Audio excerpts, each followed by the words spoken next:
I'm Duncan McLeod, and this is the TechCentral Show, brought to you today by MTN Business. If you haven't already done so, youtube.com/TechCentral is the address to subscribe to us on YouTube. And why not find us on Meta Platforms' brand new Threads app using the handle TechCentral ZA. Now, the CEO of Takealot Group joins us, Mamongae Mahlare. Thank you so much for joining us in the TechCentral studio. Absolutely. Thank you, Duncan. Mamongae, you've been in the Takealot Group CEO role now for almost 2 years already. Feels like just yesterday you were appointed, actually. But tell us a bit about yourself and your background. I believe you were in the sugar industry prior to joining Takealot. Yes, absolutely. So I'm a chemical engineer by training. Okay. And I spent a fair amount of time, however, more in the business side of things. I spent a number of years in commercial roles within SAP Miller, Unilever, and also CCBSA, which was part of SAP Miller in South Africa. Okay.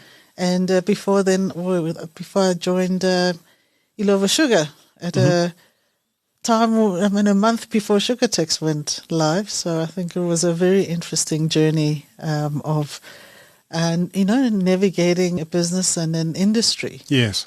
During very challenging times, but a great journey nonetheless. So I'm very excited to be part of Takealot Group. So have you always been in a business or management role? I mean, you studied chemical engineering. Yes. Did you ever get to put those skills to the test? Yes, I did. I did projects. I joined Unilever straight out of university and worked in the Boksburg factory making margarine. Okay. Which was a very great introduction because, as you know, Unilever is fantastic in terms of graduate development, and I think also the environment in terms of the opportunities and the responsibility I got given. I think getting to run a project 6 months out of university was incredible, and then I moved also into the production side for a number of years, and so I did do that for a while, and it was actually during that journey that it felt like you're at the end of decision making. Your job was to execute, make the impossible possible in the factory, right?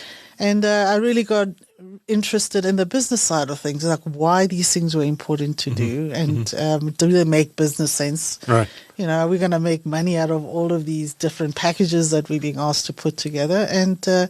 And that's why I transitioned more into the business side, because I was particularly curious about how this whole organization, how it all fits together. How it all fits together and the why. Yeah. Right. Yeah. Okay. So a large part of your career then in fast-moving consumer goods. You're now in e-commerce. How did the Takealot job come about? Was it advertised and you applied? Did someone poach you? No, I got tapped on the shoulder about the opportunity, and then you said, well, you always, my first interaction with the business was obviously as a consumer. Sure. And so I hadn't actually conceptualized the business side of this, new business. And so, I had to engage with the opportunity over a couple of months, and I thought, this is a growth sector, and it's also, it's leading in this country and even globally. Digital markets are where the growth nodes are, and so it would be fantastic to be part of building a sector and building a business that has great ambitions. So what's changed on your watch? In October it will have been 2 years. What have you done differently? What's changed to Takealot on your watch? I think what has really been a big privilege is inheriting the business that is of great quality, and the exceptional leadership team, great culture with that's very much values driven, and a very clear strategy. So to be honest, my job was not to change, but really how do we continue the momentum that has been established, and how do we continue building on making the vision a reality. I think, contextually, I think the changes that have happened have not been unique to Takealot Group, but they've been unique to our context. And our job was, how do we respond to that? And the kind of things that have changed was, like, I joined at the tail end of COVID. In the following months, there was in the Ukraine war, and all that precipitated with it, petrol prices going up 60%, and we're a logistics business. What that meant in terms of consumer pressure. Prime rates are up, over 575 basis points. And I guess, all of that says, if you're going to be in business for any number of years, you are going to go through these waves of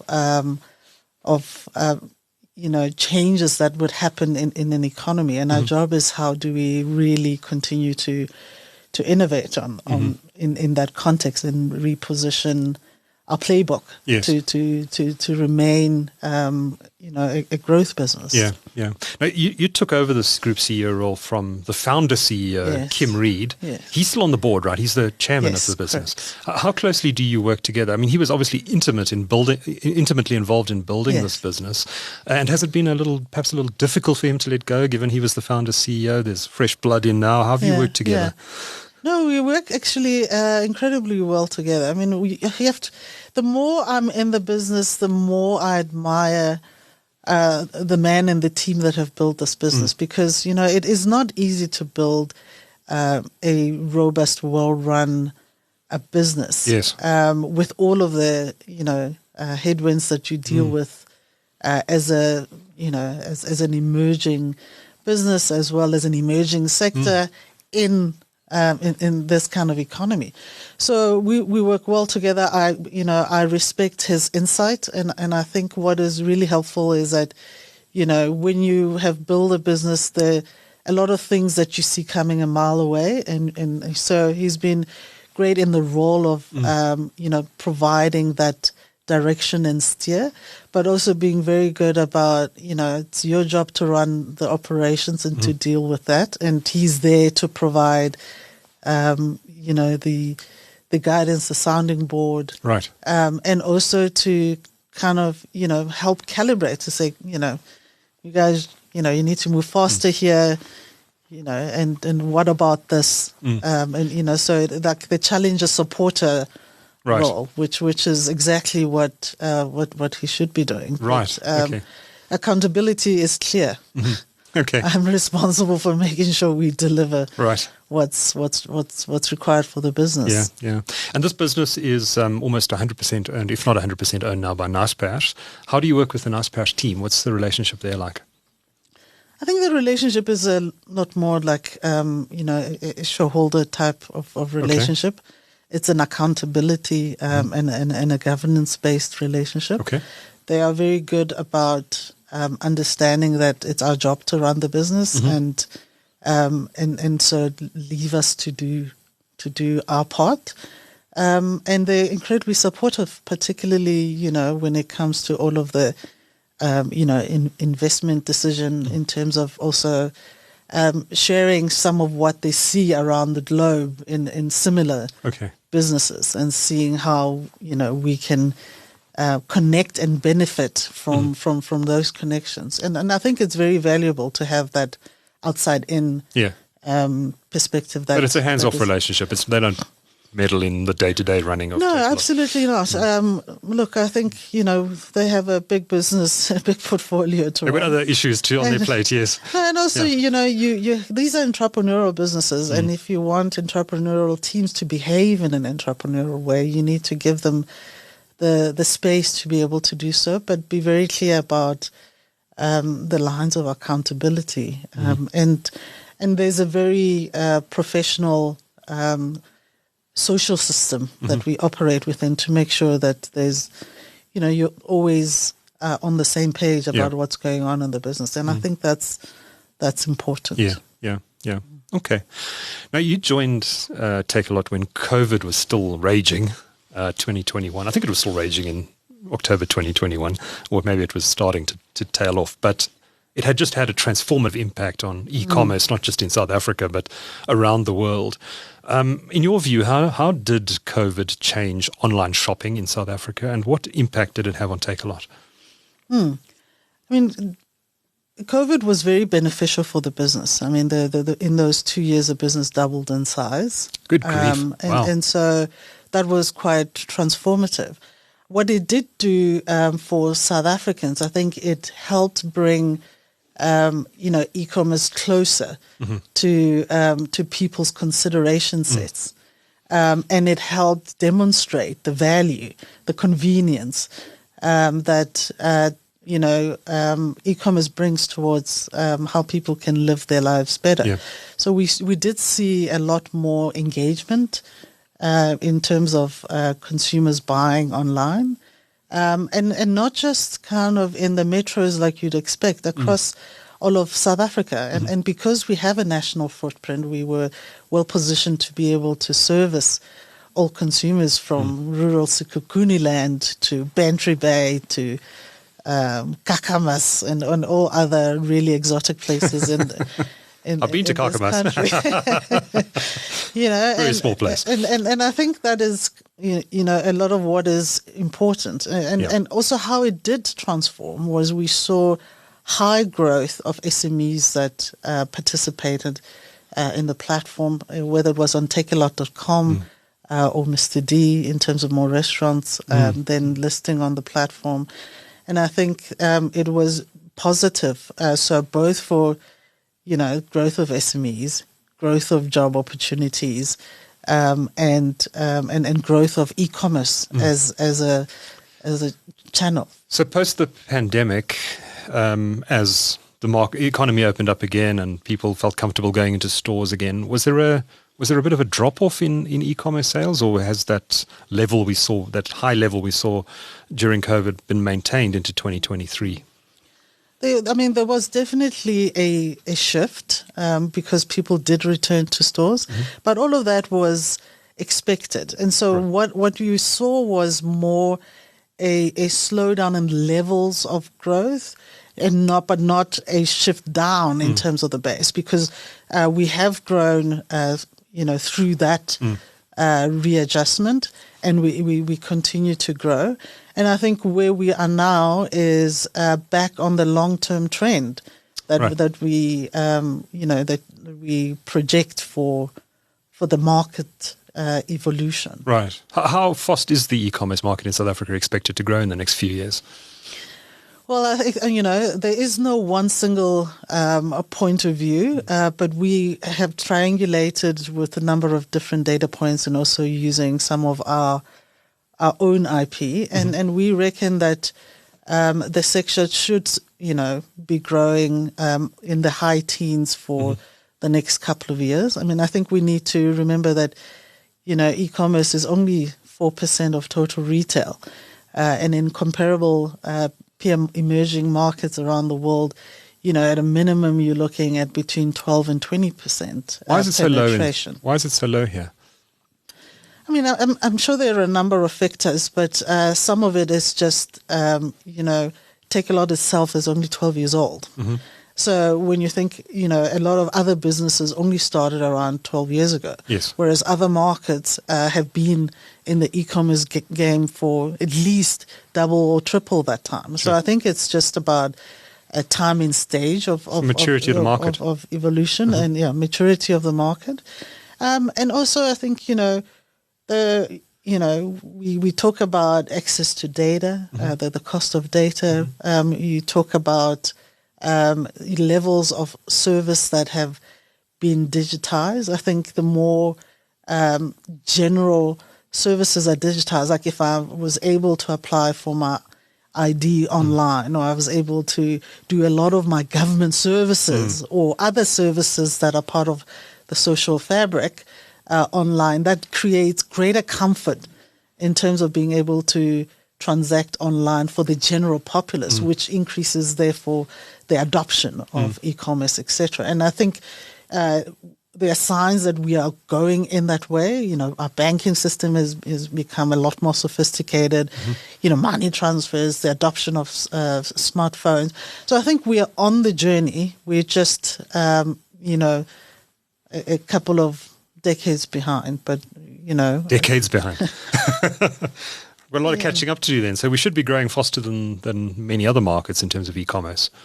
Well, I think, you know, it's all a relative game, right? Because there's, you know, there's then, you know, the level of investment that you need to put into e-commerce, because it's not, you know, like any other business, it does take investment to do so. And that's why we believe that the growth that we're going to see in the long term will continue to be double digit for some time. So yes. And it does need to continue to be supported by, you know, your regulatory environment. It has to be supported by kind of just the health of retail in general and the economy. So I think the phases will be influenced by, you know, our socioeconomic you know, dynamics. Environment, yeah. And it's in a tough place at the moment. Absolutely. I want to talk about your latest numbers, because Naspers, I think it was last week, could be in the week before, published its full year results, in which they always disclose some numbers associated with Takealot. Not a lot, but some numbers. And this year, Naspers has disclosed that Takealot reported a $22 million loss for the full year ended 31 March. That's around 400 million rand, I think, at the current exchange rate. And your revenue and GMV, which is gross merchandising value. What is that again? Yeah, what is GMV? Value. Why is it so important in a retail context? What is GMV? Why is it measured? Gross merchandising value. Yeah, because it's really just the price at which you sell the product times the number of products you sell. Right. You know, but that's not necessarily always the money you make. Yes. I've just noticed a lot of retailers use this term GMV and not from the retail space. I'm not sure why it's important relative to revenue. Because it's comparable across all other retailers, regardless of your business model. Right. I mean, if you think about the Takealot.com business, its revenue, you know, its GMV, you know, its business is, there's a retail business and there's a marketplace business. Yeah. And so you see the difference. On the one side, my revenue is made out of the fees that I earn out of providing the service to the marketplace. And on the other side, it's the gross value. It's then the margins that I'm making, you know. So it's very different business models, but GMV is comparable across all of them, similar to the food delivery business or even grocery delivery. So, yeah. Okay. So according to Naspers, your GMV in rand terms was 13%, down from 46% in the previous year, and your revenue growth was 12%. Still a respectable number if you compare it to traditional retailers, but that's also down from 36%. So there is some pressure on the business. What are the principal reasons for this slowdown we're seeing, and what does the prognosis look like? I think the reasons for the change that you're seeing is where we started the conversation, which is what was the effect of COVID on the business. And the number one thing was, you know, the growth that you're comparing backwards was in a COVID year. Was in a COVID year. Totally different context and not a business as usual growth. So I think the growth that we saw last year, that was the first year. I mean, it was only June last year that the masks came off. Yes. Right? And so I guess we must keep that in context. One forgets quickly. you know, right now it feels like COVID was years ago. It does. But it was only literally a year ago that the masks came off, right? So that environment is a huge change, therefore, in terms of the operating context and readjustment to the new, back to the new old. In a way, and so I would treat that result as an indication of a shift that is happening in the context. And as I said, we expect growth outlook to continue to be in the high teens going forward. So a bit of an acceleration from what we've seen here. And this is kind of a new base, I guess, post-COVID. Yes. And you're going to grow again from this point. And from June to June, then you've kind of actually rebased out of COVID. Yeah. And I think, yes, the levels of growth will to some degree be influenced by the context and the pressure on the consumer. But Sure. fundamentally, given that e-commerce is still, only 4% of total retail, the real growth for the business is about how do you get more consumers, having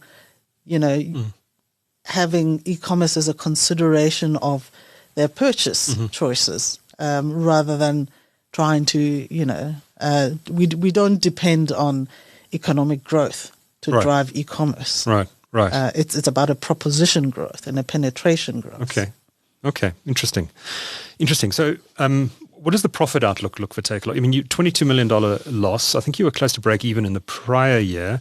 The business is obviously still investing for growth. Does it matter that it's not profitable at this stage? And do you continue to make losses in the coming years, or is there an aggressive focus on turning this business profitable? So absolutely. So first of all, I think it's important to zoom out a bit and say, one is, let's talk about, there's the Takealot Group result, which is what we report and what you see. Right. We must bear in mind that Takealot.com, which is one of the businesses of Takealot Group, is profitable and has been profitable since 2021. As your last conversation with my chairman, Kim Reid, he mentioned that, right? And that has stayed profitable. So that's an important marker to land. And then secondly is like you've got Superbalist and Mr. D businesses that are still coming out of their J curve. Right. And therefore, I think it's also important to bear in mind that given the stages of evolution of those businesses, it is normal that there are some losses. Of course, Naspers has come out quite clearly that across the world, across the entire portfolio, the drivers for profitability of all of their businesses, and that's been the drive for this business as well. It took 10 years for Takealot.com to break profitability, which is actually phenomenal when you compare it to how long it took a lot of other global competitors to be able to achieve that in their years of evolution. Sure.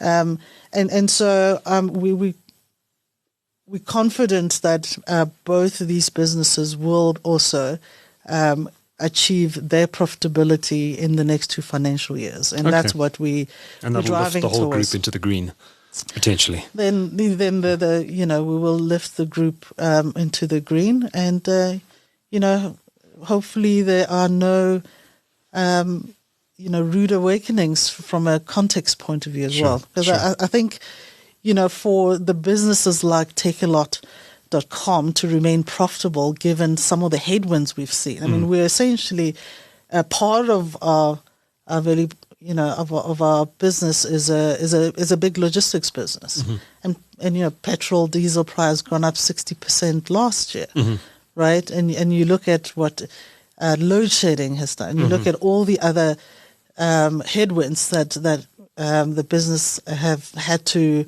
navigate through.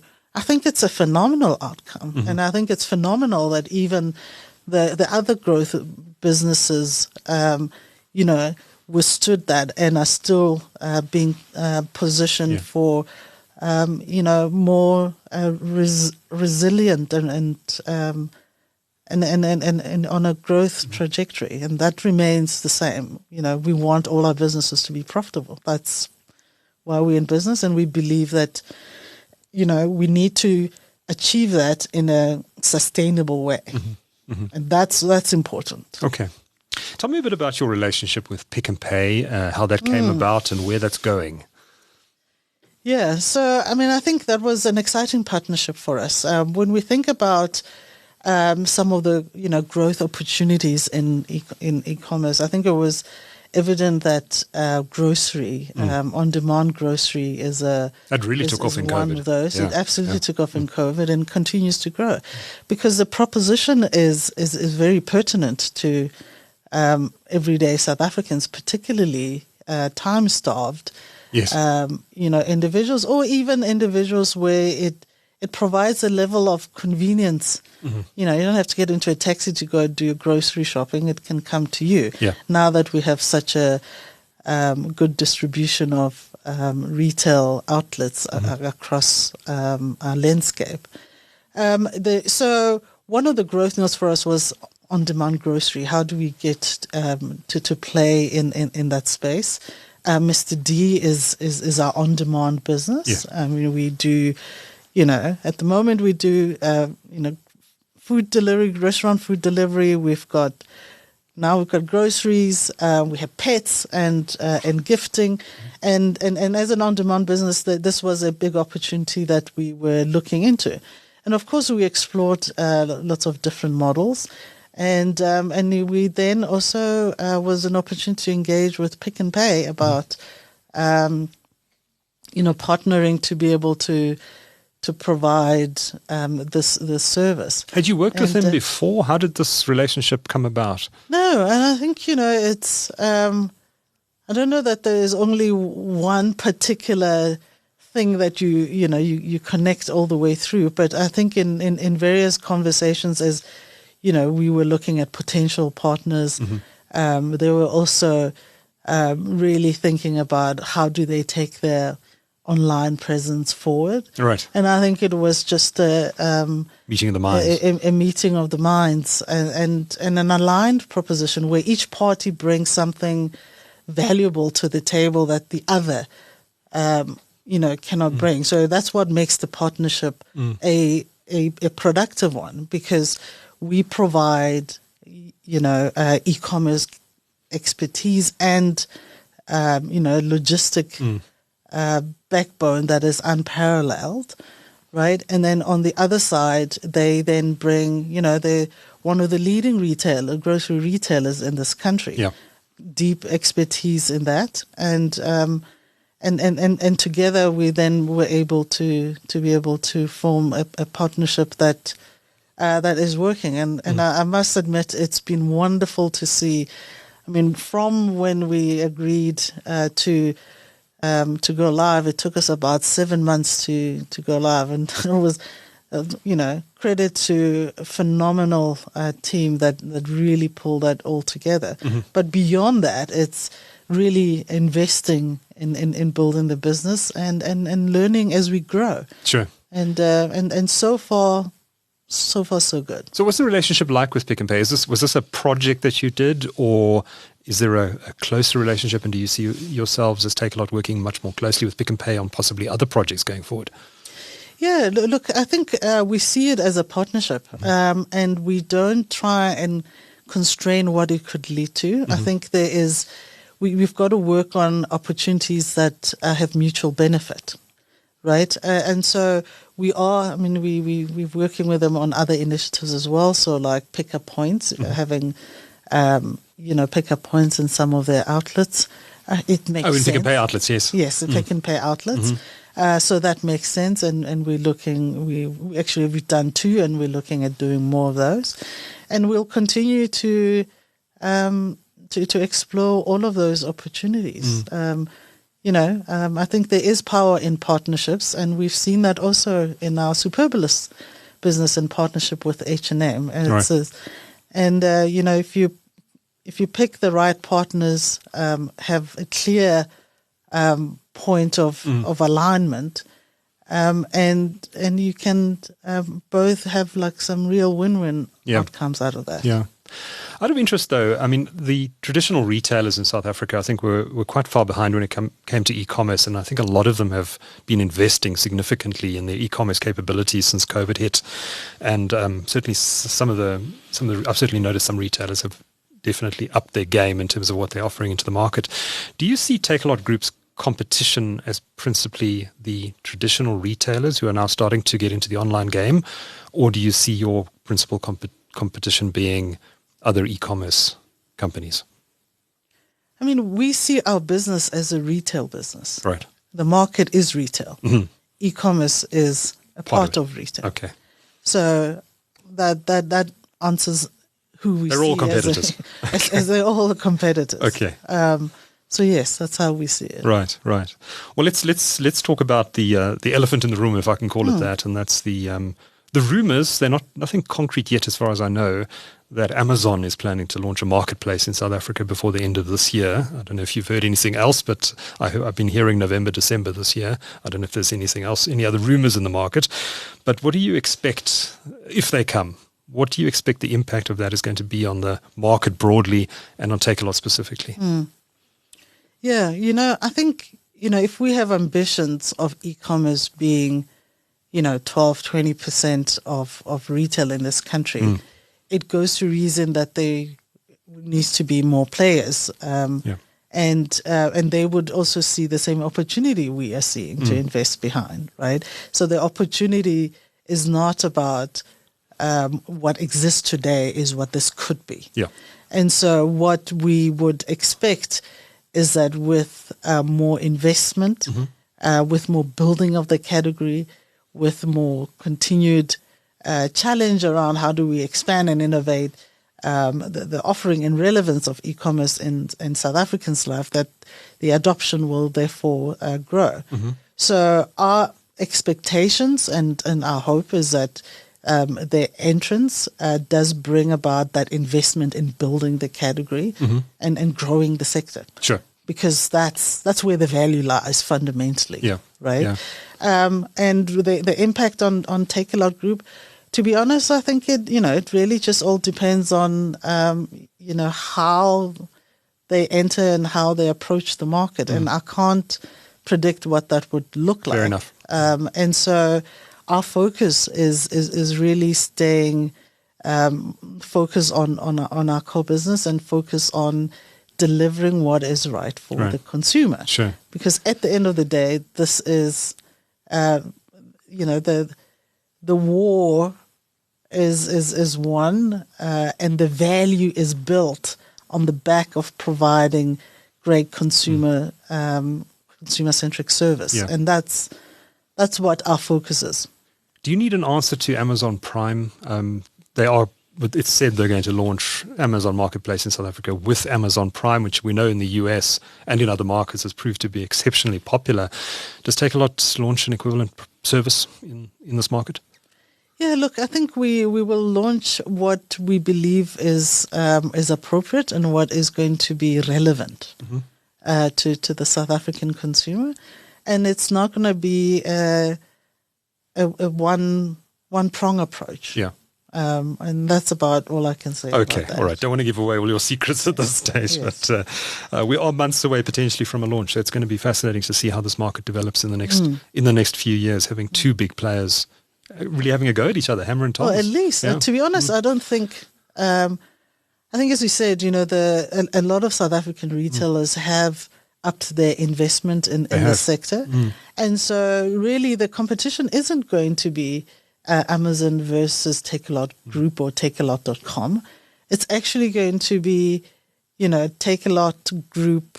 It's going to be, Checkers. It's going to be Walmart. It's going to be, all of the other players. The TFG. You name it, Mr. Price. Yes. Everybody is investing in this, in their e-commerce, offering. And so the competition is sector-wide, and that's something we need to keep in mind. It's getting tougher out there, isn't it? Is it putting pressure on margins?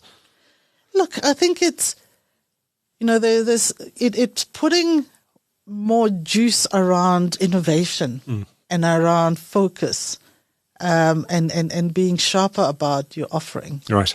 Because and I think the business has done it well before, even in the absence of really tough competition, but because to build a compelling proposition that is scalable, you always needed to continue to innovate. So I think the competition is healthy, And at the end of the day, it's great. It's great for consumers. It's great for business. But it needs to be healthy competition, and I think so far we've seen it being healthy because everybody has been focused about how do I build my proposition to be scalable, relevant, and profitable. What would be unhealthy competition in your view? I think price war. Well, that's never been constructive. I've been in beer before, and we've seen in beer price wars and what all that does.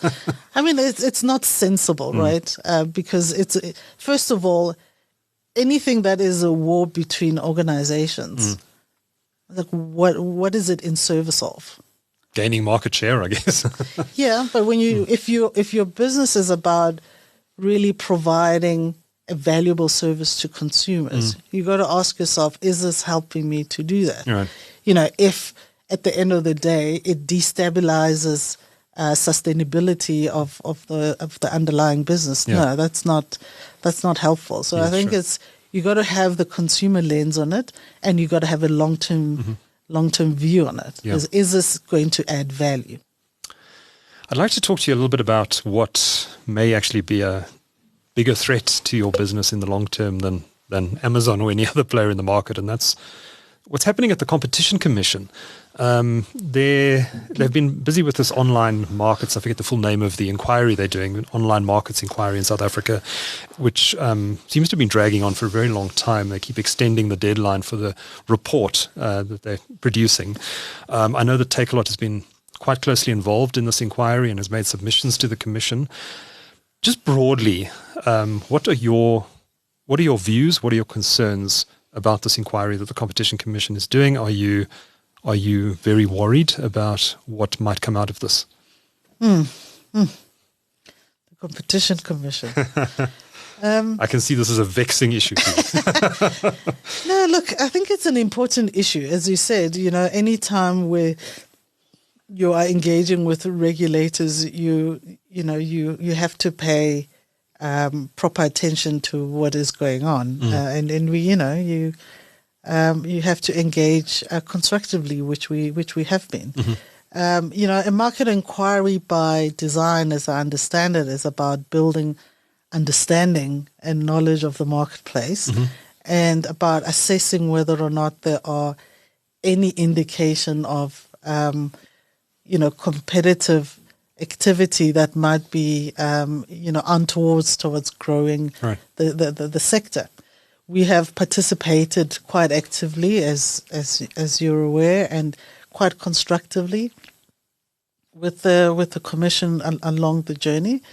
And at times we have struggled to understand what the intent is, but what we now understand is it was about really making sure that there is enablement for the sector to continue to grow, and in doing so, to create space for many players to also participate in the growth of the e-commerce or digital markets more broadly, because it wasn't really just about e-commerce. So what do I hope comes out of this? I hope what comes out of this is an acknowledgement around how actually the business model and the conduct of the Takealot Group over the last 13 years have been far more aligned to the objective of the Competition Commission that may have been obvious. As you're aware, the business is very much heavily integrated. It's in the business model around enabling SMEs. Is your marketplace business? Marketplace in Takealot.com, and the restaurant business in Mr. D, and in Superblis we have over 112 local brands. So very much all SME enablement. The ecosystem supports over 33,000 jobs. We have about 18,000 SMEs across the ecosystem that have been enabled on each of those platforms. So this is a sign of an inclusive it is also diverse, and those are part of the objectives of the the competition is more of an inclusive economy, and this is a demonstration of a model that works towards how you deliver that. So the one part is the appreciation of what these models can actually do towards actually making an inclusive economy and a growing economy, and one that also grows jobs, which I believe are the three important pillars to be considered there. The other hope is then around regulatory or policy frameworks that become more enabling. Yeah. Because as we said, we are probably 10, 15, 20 years behind some of our peers in terms of the maturity of our sector here. And the question is, will the outcomes of this report have elements around how do we leapfrog in terms of the development of this category to the direct benefit of growing this economy, creating jobs, and diversifying economic participation, because that's what SMEs do, right? Yeah. So that's my hope. And in terms of, and then my fears, therefore, if there is anything that is opposite to that, right? Because I think South Africa cannot afford a misstep in this sector. We absolutely cannot. And there's a risk of that happening in your view if these regulations are too tough. Look, it's unclear. And what I would say is my caution would be let us make sure that in progressing through this, that we are cognizant around being enabling and not constraining. Sure. And also about considering the timing of when we do things. I mean, 4% of retail for e-commerce, we're still nowhere.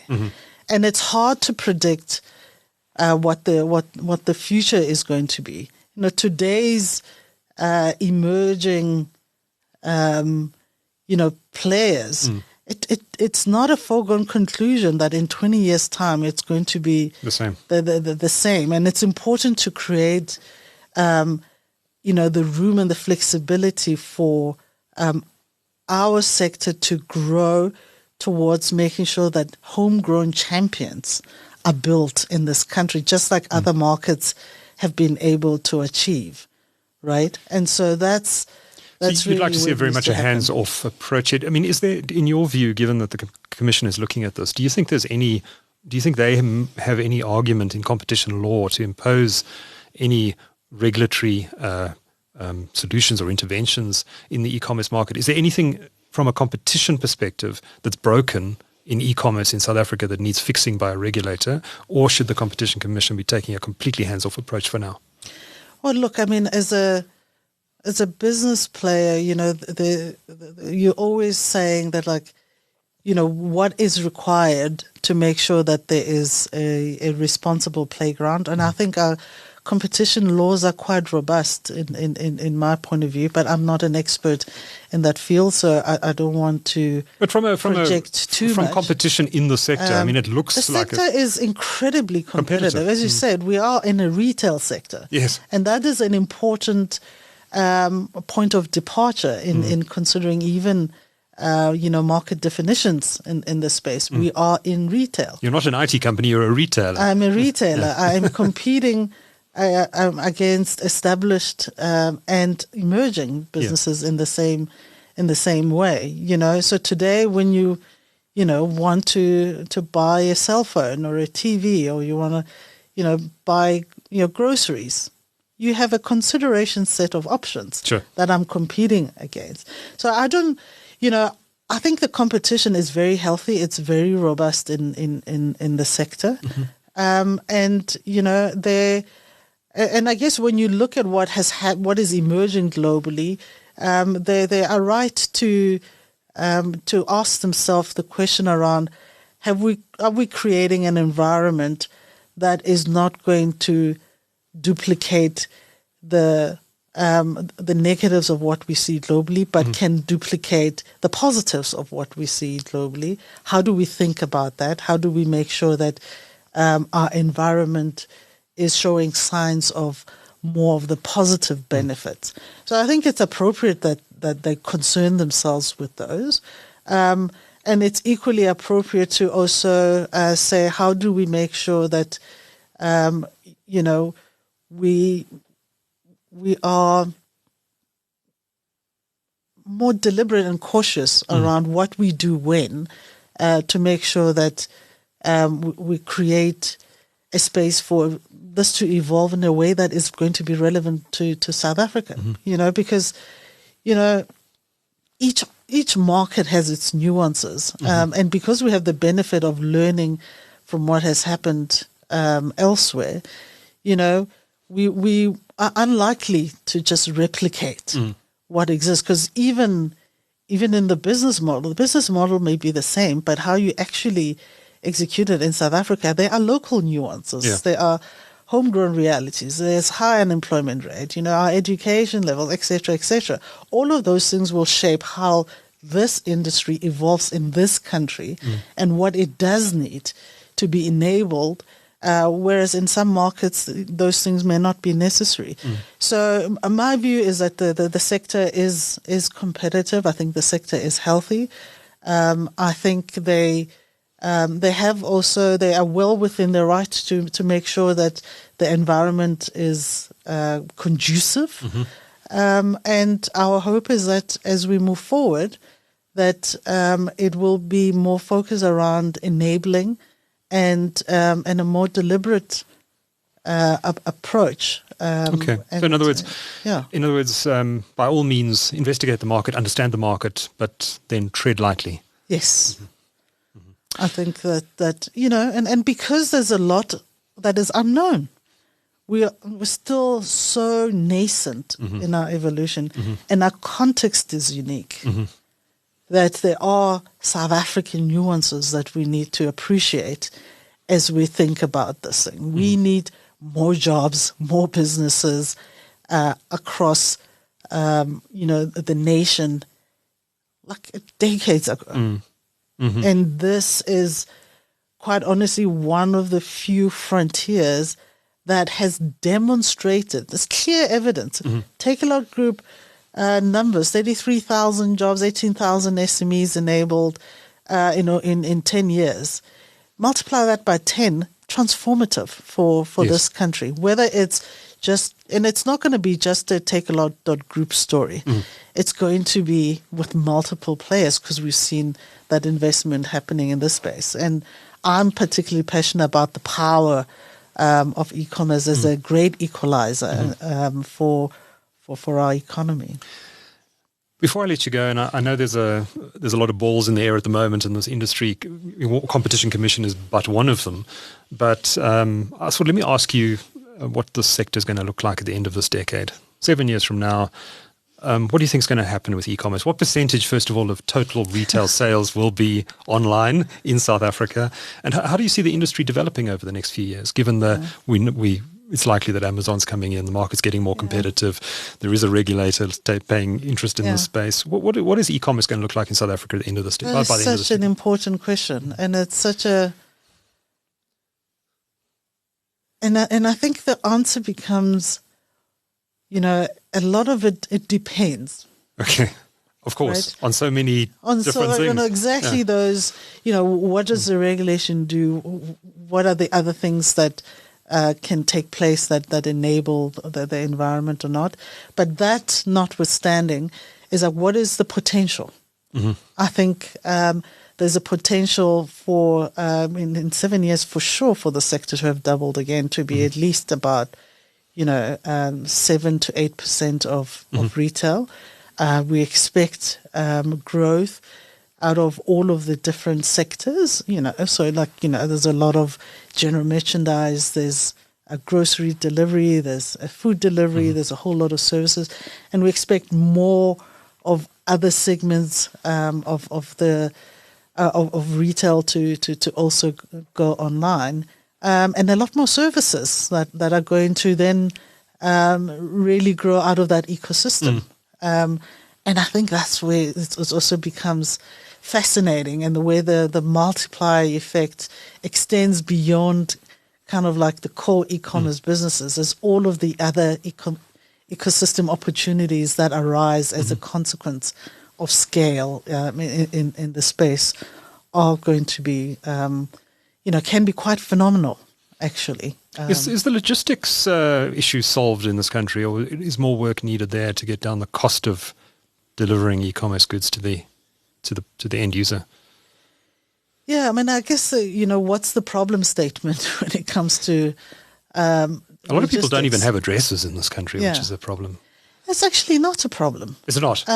What 3 words and those sort of services? I suppose. My parents live in a village where there are no street addresses. And initially I also thought well, there goes e-commerce opportunity for being able to deliver things to them.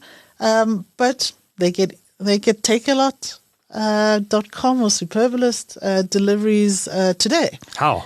And it's quite simple. First of all is, GPS technology is you can drop a pin in terms of where the house is, and we can get there. There are ways around it. As a consequence. So I think addresses are no longer an issue. It was a problem. There's a solution, and now we're able to move forward. I think obviously the infrastructure is an important contributor towards, logistic costs. I think, whether it's roads or whether it's petrol prices, particularly petrol prices are, because that's really a huge part of the logistic costs. So I think the more we have as a network around this country that is, that drives efficiency, the better it will be for e-commerce. But I think it's an opportunity, and the people have moved into that space to provide, to close the gap, as it were. And that's enabled, the business to be able to continue. We have invested in our own logistics network to make sure that we can provide the national footprint service and be able to get to Kakamas and get to Sekukuni land, and make sure that our consumers get the same quality of service regardless of your geography or whether you have an address or not. And I believe that has presented an opportunity which is powerful. Well, while we're on logistics, I said I was going to. This is promised my final question. The post office. It's largely dysfunctional at the moment, from what I can tell. Is there a role for the post office in e-commerce going forward? I mean, I think there's a court case going on at the moment about the post office trying to enforce a monopoly it claims it has over parcels that weigh less than a kilogram. If the court sides with the post office, is that going to be devastating for the e-commerce industry? And do you see a role for the post office at all in e-commerce going forward? Well, I think the first question is, is there going to be a post office? It's unclear at the moment as there are liquidation,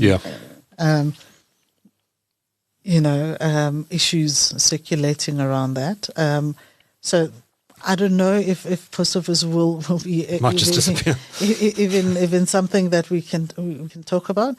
And I think from what we can read in terms of what some of the stuff that they had been intending to do, it was more going to be like, a toll on 1 kilogram or less prices. So the intent is not really to do the delivery of 1 kg, because if you have the right to, then somebody must pay you a fee for.